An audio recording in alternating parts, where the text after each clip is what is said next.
हाँ तो नमस्कार प्यारे साथियों। आज की क्लास में हम लोग कक्षा 10th क्लास के संस्कृत विषय से एक क्वेश्चन को देखेंगे। क्वेश्चन बहुत ही अच्छा है और आप इस क्वेश्चन को समझने के बाद आप भी यह जान पाएंगे जो लोग के पास ज्यादा ज्ञान होते हैं वो लोग इस माया रूपी संसार को कैसे पार करते हैं और मोक्ष की प्राप्ति कैसे करते हैं। इस क्वेश्चन को जानने के बाद जीवन में आपको बहुत सारे कठिनाइयों के समय किस तरह से शांत रह करके आगे बेड़ा पार करना है, इस क्वेश्चन से आपको ये जानकारी जरूर मिलेगी। तो उम्मीद करते हैं आप इस क्वेश्चन को अच्छे से समझेंगे। क्वेश्चन है कि महान लोग संसार रूपी सागर को कैसे पार करते हैं। यह संसार रूपी सागर कहने का मतलब यह है कि माया रूपी सागर है, यानी ये एक ऐसा प्रपंच में हम लोग जीवन से फंसे हैं। जिस तरह से पक्षी आजाद है उस तरह से हम लोग आजाद नहीं है। अगर आजादी सबको प्यारी है तो मानव को क्यों नहीं दिया जाता है आजादी की अपने मन से, उसको जो अच्छा लगे वो कर्तव्य का निर्वहन करे, अच्छे ढंग से रहे। पशु पक्षी से भी बदतर अभी इंसान हो गए हैं। क्यों हो गए हैं अभी आपको पता चलेगा।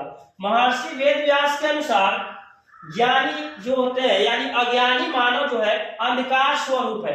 अंधकार स्वरूप इसको इसलिए कहा गया है जिसके पास ज्ञान नहीं है, उसके पास ज्ञान नहीं है ऐसा नहीं कुछ नहीं है, ज्ञान नहीं है तो उसके पास अंधकार रूपी सागर में कोई एक व्यक्ति जो है, आप देखिएगा कि पढ़ा लिखा व्यक्ति भी जो होता है ना, अपने गांव समाज में देखिएगा तो बहुत सारे जात धर्म को मान्यता देते हैं। लेकिन आप इस क्वेश्चन को जरा देखिए तो कह रहा है अज्ञानी मानव जो है महर्षि वेद व्यास के अनुसार वो अंधकार स्वरूप है, यानी अंधकार में, अंधेरा में जिस तरह से कुछ दिखाई नहीं देता है ना, उसी प्रकार से जो भी लोग अज्ञानी है मतलब पढ़े लिखे नहीं है, उन लोगों के समय अगर कितना भी बड़ा बढ़िया से सुंदर से सजा करके कोई वर्ड लिखा जाएगा तो उसके लिए कुछ नहीं पता है उनको क्या लिखा गया है, क्यों लिखा गया है यहाँ पे।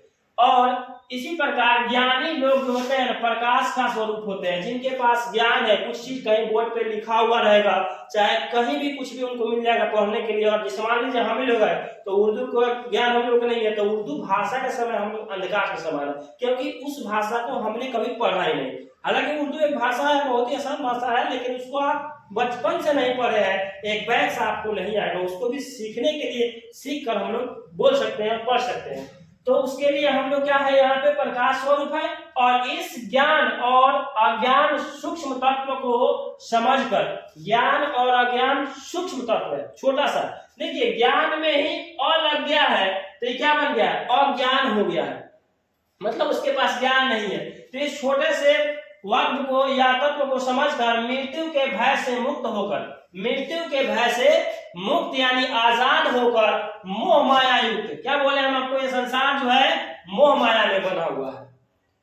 हमारे चाचा भैया ये सब जो भी आप बनाते हो ना दोस्त, ये सब एक माया जाल है और इससे निकलना बहुत कठिन है। महाभारत में श्री कृष्ण ने जब अर्जुन को गीता का उपदेश दिया तो वहां अर्जुन उस पर बाण नहीं चला रहा था अपने चाचा भाइयों पर। उन्होंने बताया कि जिसे तुम आज चाचा कह रहे हो, तुम्हारे जन्म से पूर्व ये तुम्हारा क्या थे, इनको ज्ञात कराया, ध्यान दिया कि तुम ऐसे सोचोगे तो तुम युद्ध नहीं करोगे। तुम एक युद्ध भूमि में खड़े हो अर्जुन, और तुम्हारा काम है यहाँ पे सिर्फ और सिर्फ लड़ाई करना। अपने को तुम अपने चाचा में, तुम अपने चाचा को देखोगे तो तुम युद्ध नहीं करोगे। तो इसके लिए आपको क्या करना पड़ेगा, इस सामने कौन खड़ा है बिना देखे। कभी कभी गुरु और शिष्य में भी लड़ाई होता है। अगर शिष्य समझ ले मेरा गुरु गलत भी पढ़ा रहा है या गलत भी बता रहा है तो सही है, तो वहां पे आप अंधे के समान समझे। अगर कोई व्यक्ति अगर गलत राह दिखा रहा है तो आप उनका विरोध करें, चाहे माता पिता हो या गुरु हो, चाहे दुनिया का कोई भी व्यक्ति हो। धर्म के आरे और ज्ञान के आरे कोई आए तो क्या है, गलत है। आप इस बात का निर्वहन करेंगे।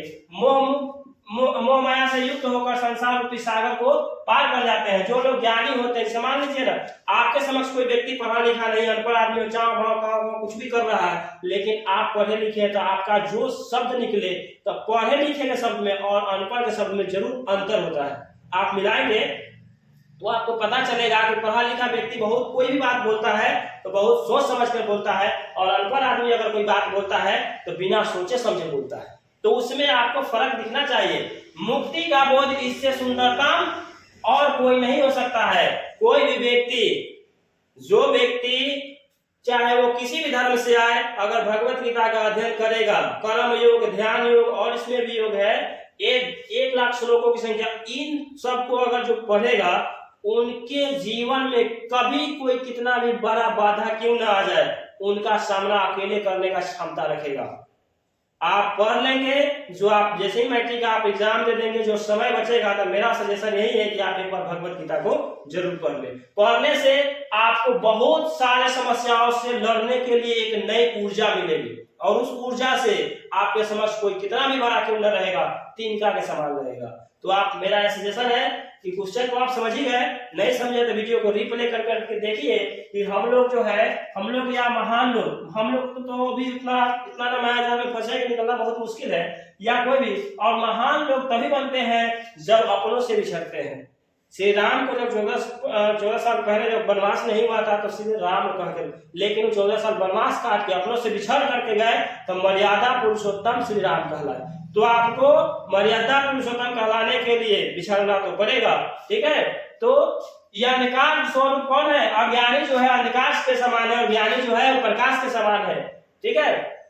तो इस ज्ञान और अज्ञान के सूक्ष्म तत्व, यानी छोटे से बात को समझ करके जो ज्ञानी होते हैं संसार रूपी सागर को पार कर जाते हैं, जो अज्ञानी होते हैं उसी में जाके मर जाते हैं, रह जाते हैं, ठीक है। तो उम्मीद करते हैं कि आप इस क्वेश्चन को समझ पाए होंगे। इस तरह का वीडियो और आप देखना चाहते हैं मेरे इस चैनल के माध्यम से, तो आप इस वीडियो को अगर आप फेसबुक पर देख रहे हैं तो मुझे फॉलो कर लीजिए, और अगर आप यूट्यूब पर देख रहे हैं तो सब्सक्राइब कर लीजिए चैनल को, वीडियो को लाइक तथा शेयर कर दीजिए, ताकि मेरी हर आने वाले वीडियो का नोटिफिकेशन आपके पास ऐसे ही पहुंचता है। तो डियर फ्रेंड्स, आज की इस वीडियो में इतना ही, फिर मिलते हैं हम लोग नेक्स्ट वीडियो में, तब तक के लिए धन्यवाद, जय हिंद।